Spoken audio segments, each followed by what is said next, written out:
Want the show to go by without a little bit of. I'm getting a lot of calls from people saying, what can we do to help our friends on the Big Island? The Big Island's gone through so much, and I think he's calling right now. Aloha, David. Is this David Sayer? Yes, aloha. Is this Cindy? It This is. is Dave Sayer with the Salvation Army. I am so glad you called, and you're the spokesperson for the Salvation Army on Oahu, and it's a very, very, very busy time for you. I know that, boy, what a year, huh? We had the Kauai disaster, and then just recovering from that a bit, and then this volcano goes off. And I've been seeing pictures, David, of the great work that's being done by the Salvation Army and helping to feed all the people out there. Oh, mahalo. Yes, yes. There has been a number of disasters, of course, and I know your listeners in the Maui community. I was just listening to the news earlier on your station and have stepped up and we're supporting the Kauai flood incidents. So yes, Kauai, East Oahu, and now the Big Island in the Puna area lava flow. In fact, I was just getting word that we're going to be needing to provide an additional 50 meals at each of the shelters starting quite soon as they're getting ready to evacuate, I believe, another community in the area over there. Oh, I hadn't heard that. Another whole community? Oh. Yeah, so I don't have the details other than just a quick text from one of my contacts. But, you know, during the emergencies, the best way the public can actually help is to provide monetary donations, which allows us to deliver the exact relief supplies that a community might need. We're on the ground, know what it is. You know, if we have to go out and purchase additional meals to supplement what folks have already donated, then that's what we're able to do. And it's really a great support and comfort to have that from the community. Well, I have to say, too, when these things happen, there's a lot of people who do GoFundMes and other things, but truthfully, I always like to stick to tried and true organizations that I know are really on the ground helping, because it's unfortunate, but there's people sometimes that start things up and you don't know where the funds are really going. So we know the Salvation Army's real and the American Red Cross is real, and we know that you're there on the ground helping. And is the Salvation Army number 808-756-0306? Is that the best number? Correct. So, yes, 808-756-0306. If you're calling for information about what's happening, if you're interested in providing donations. At this point, we're not looking for in-kind donations. Monetary donations also can be made directly online at hawaii.salvationarmy.org. You can also, and on the main page there, you can click to donate. You can also click to volunteer and just get in the volunteer database, and if anything happens where we might need volunteers, even for your listeners on Maui, you would be notified because you enter your information via zip code that way to sign up. And one other point I wanted to make is that the Salvation Army uses 100% of all donations designated disaster relief in support of disaster operations here. So the funds that people will be providing online or over the phone for the volcano response efforts will be used 100% for the disaster relief efforts here. How many volunteers do you have out there on the Big Island right now? You know, I don't have the recent count. I know it's a number of actually officers and volunteers providing everything from, everything from meal service, hydration, and also emotional and spiritual care at the shelters. You know, it's such a life-changing experience going through a disaster that sometimes you just need someone to chat with. And so we're there to help. And there are how many, you said 2 or 3 locations where you are situated on the Big Island to help people? There are 2 shelters that are set up by the county, and those are in, one moment and I'll pull up my note on that. The 2 shelters are located Pahoa in the Community Center, I think. Puna area. Yeah, Pahoa Community Center. Community Center, and I think Keikoa is the other one. K-A-O Community Center? K-A-O, yeah. K-A-O Community Center as well.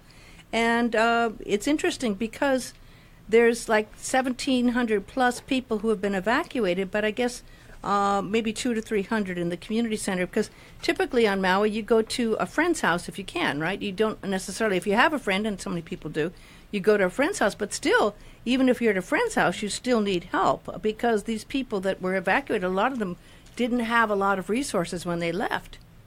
True, and it's my understanding that the VOAD, volunteer organizations for disasters, are setting up a disaster assistance center, and I believe that's operating tomorrow for those directly impacted. So it's where folks that have needs sit down with the different organizations, let the needs know and what can be offered. And so that is starting tomorrow, I believe, in the area.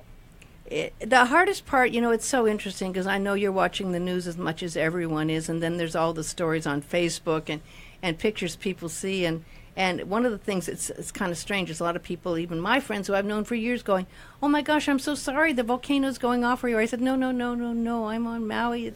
It's on the Big Island." They don't understand, that the difference, of course, and they don't even know the difference if, well, what's the Big Island compared to where you are and everything like that. But this has gotten national attention. But you and I know there's only such a length of time that the news can stay on a story before they get bored. And Pele is not something that is going to be over quickly. When this happens, it could be a long time, right?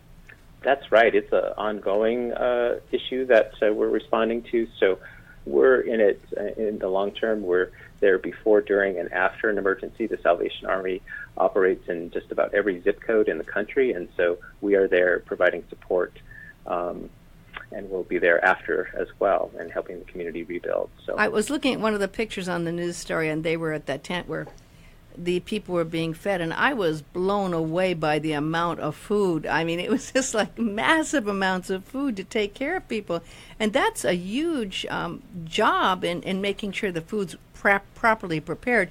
And thank you to those who think that you'll donate food, but obviously you got to have the food prepared properly so no one gets food poisoned or anything wrong with it. So, well, that's why we're requesting from local restaurants on the Big Island and certified kitchens to provide that food safety. Folks that are interested are available. Again, it's on the Big Island. The need is there for food as well. So the food basket is the designated recipient for food donations, and they also are in need of cases of bottled water. But again, direct donations help provide that without having the cost of the shipping. So. Who takes care of all the National Guard and the police and the emergency services people? Because there's a whole bunch of them out there.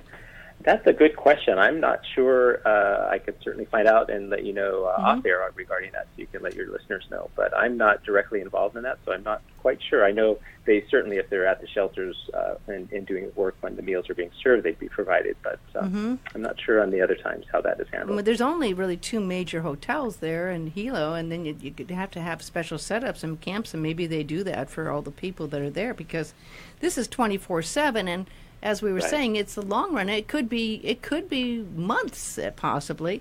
So this is something. And if people really left, and I think there was something like 36 structures. Of that, I think maybe 28 homes or something. But if the homes were gone, you're talking about people's needs as far as clothes and other items. And I thought I saw in the pictures people going through a stack of and some beautiful clothes that they were picking out to wear.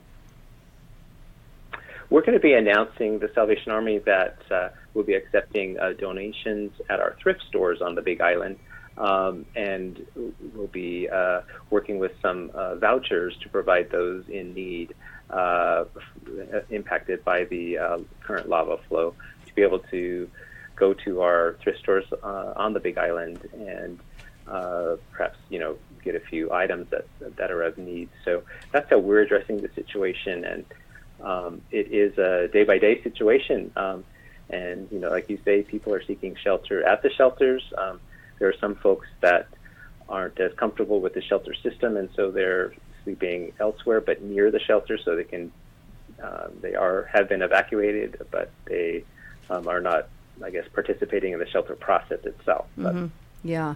Well, and on top of that, the Red Cross, of course, is there, and they have 40 Oahu volunteers they had, which is wonderful, and they're helping out. And and they're also accepting non-perishable food items to the Red Cross, fresh fruit, canned goods, disposable coffee cups, and you can, again, the Red Cross can only accept those items, not other items as well.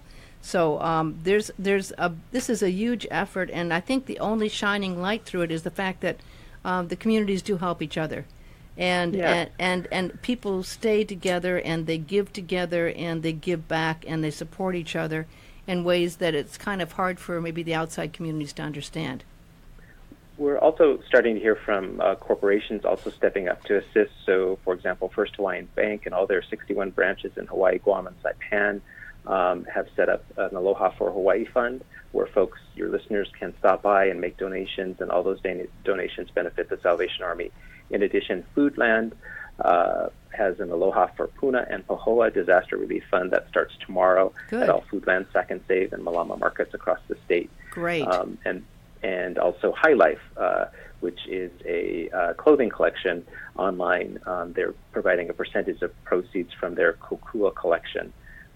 That'll be donated as well. I was so proud of First Hawaiian Bank, which is my bank. They donated $50,000, and that is so important, and that makes a huge difference. And I know you're super busy, and I called you last minute. I was trying to reach everyone, and no one was available. So I really appreciate you. I really appreciate the opportunity to chat with you and your listeners, and we're just continuing to pray for those in the path of the volcano and their families and lives, and appreciate any support your listeners can provide. Thank you so much, David. Again, you can go online. Is probably the best place, and that online website is? Hawaii.salvationarmy.org. Hawaii.salvationarmy.org. Thank you so much for the work you and all the wonderful people who are volunteering doing. Thanks so much, David, for calling in. Mahalo. Aloha. Mahalo and aloha. That was nice. I was literally out for the last 2 or 3 hours trying to find someone who could talk, and he was very kind to respond because everyone's so busy in these things. And I know a lot of people are setting up individual sites, but truly I always feel better when I know I'm going to a trusted site. So true. And because there's just been too many stories about other people doing GoFundMes and things like that, and you just don't know for sure what's going to happen. Red Cross, you can text by phone at 90999. That text will send $10 to the American Red Cross, and that's all for the people here in Hawaii and the Volcanic Eruption Fund. That's, again, Red Cross text number is 90999. If you do that, that will cost you $10, and you'll get it. AT&T has also a text-to-donate line. So you can check those out. Those are tried and true ones, and we all are, a part of this one family here. I don't know anyone else, but I've been feeling the energy. I mean, the energy in all of our prayers and thoughts, and watching the news and watching the posts, and all that has been very much involved in what's going on over there. Plus, not knowing, what is going to happen. Is it going to get better? Is it going to get worse? And no one knows, So this is part of where we all do come together, and I know all the efforts of everyone is really appreciated. And if you can donate in any way, that's wonderful. And I also thank the food basket over there. That's the food bank that's in Hilo that's helping out as well. So, it's amazing work. So thank you. And I want to thank you again, Kimber. Oh, thank you, Cindy. Super busy time you coming in. It's so good seeing you and Chuck. He's so cute. he's gonna go far. You'll see him there. It's worth going and saying hi to him at the bouncy Charlie castle. at the bounce house. Don't give him a hard time. And go visit Maureen, and you'll see her lovely pearl jewelry, and lovely meeting you, Lynn. Thank you, Cindy. And you do beautiful work. I mean, really lovely things. So nice to meet you. You're neighbors, and we never even have met before.